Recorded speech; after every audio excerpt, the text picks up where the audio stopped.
Good morning everyone, how are you? So here we are at the lecture number 14 of the international grouping series under the flagship program by the name of Adharshila. Okay, so in this lecture number 14 we are going to discuss three bodies that are related with the United Nations. So first is UN Commission on International Trade Law, that is UN CITRL, we can say CITRL.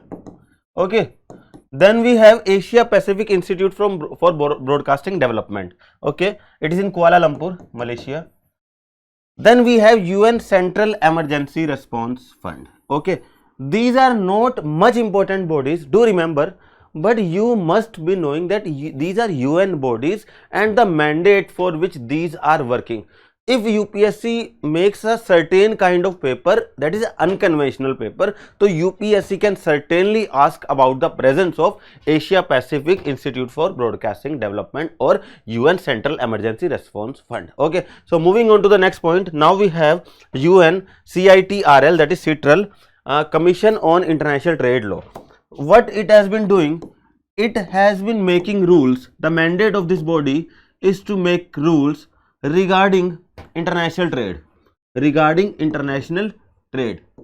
International trade मतलब how corporates of one country are doing their business in another country, so that is some kind of a trade. So UNCITRL basically makes and frames the rules for this kind of trade between the countries. Okay, so is the core legal body of the UN system in the field of international trade law, specializing in commercial law reform. Okay, so basically it is the only body of the United Nations that has been working in the field of trade law. Trade law matlab how the corporates run their business in another countries. So its business is the modernization and harmonization of rules and international business. Already we have discussed, in order to increase trade opportunities worldwide, UNCITRL CITRL is formulating modern, fair and harmonized rules and commercial transaction.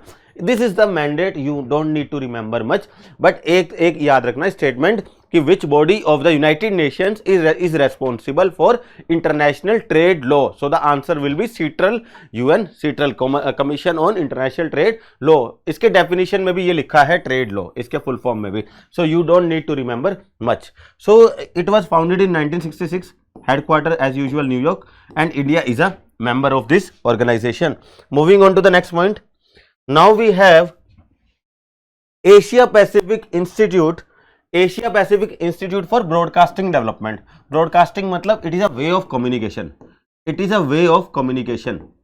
The way a radio receiver broadcasts the news is a method of broadcasting. Radio and TV are the examples of broadcasting communication. Okay, so its aim is to achieve a vibrant and cohesive electronic media environment in the Asia Pacific region. See, the mandate of this body is to implement this in the Asia Pacific region only. जैसे लिखा है ना, Asia Pacific Institute for Broadcasting Development. So the area of working is of this United Nations body is only the Asia Pacific. Do remember, this body is not working in the worldwide level. It is only for the Asia Pacific region. Through policy and resource development, it was established in 1977 under UNESCO. Headquarter secretariat कहाँ पे? Kuala Lumpur. So the ITU, International Telecommunication Union, UNDP and UNESCO are the founding organizations of the institute. That is Asia Pacific Development Institute. कैसे बना? ITU ने बनाया. ITU was there. Then we have UNDP. Then we have UNESCO. All of the three contributed for the formation of Asia Pacific Institute of Broadcasting Development. Is it clear? And they are non-voting members of the General Conference. Not much important. India is represented by the Ministry of Information and Broadcasting. India को कौन represent कर रहा है? That is Minister of Information and Broadcasting. So this much is for the Asia Pacific Institute of Broadcasting Development. Now moving on to the third body, we have UN Central Emergency Response Fund. इसका basic mandate क्या है? To provide funding services for war and disasters. तो इसको क्या करना है? ये क्या करेगा, फंडिंग प्रोवाइड करेगा in the case of emergencies, wars and natural disasters. So it was established by UNGA in 2005 as an emergency response fund. हमारे कॉन्स्टिट्यूशन में there is a contingency fund of India. So the same principle is being held by the UN central emergency response fund. It mainly funds projects in countries at war. जितने भी countries at war में है उनमें जितना भी infrastructure project होगा it will be fund by central emergency fund. And और experiencing other crisis like natural disaster. Natural disaster के केस में भी क्या करेगा, ये फंडिंग करेगा.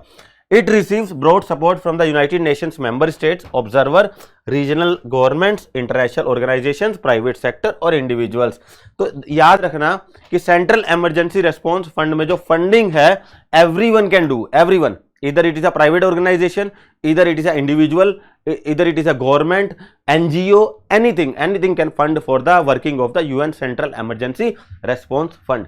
The UN specialized agencies, International Organization for Migration and the Office for Coordination of Humanitarian Affairs can apply for loans. कौन कौन कर सकता है, कोई भी, बेसिकली कोई भी बॉडी ले सकती है. Organization for Migration can ask for the loan.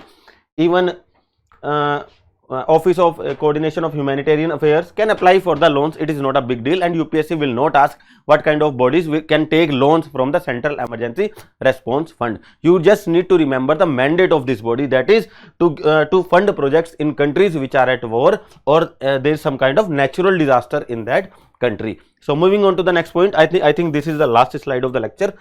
So yes, here we are. So students, in this series, in this lecture, we have discussed three bodies that are Asia Pacific Institute of Broadcasting Development was there, Central Emergency Response Fund was there, and the first is UNCITRL, that is Commission on International Trade Law. I hope you liked the discussion on these three bodies. We will be meeting in the next lecture number 15 for the new set of bodies. So till then, keep studying and keep revising. Do like and share. Tathastu ICS. Thank you.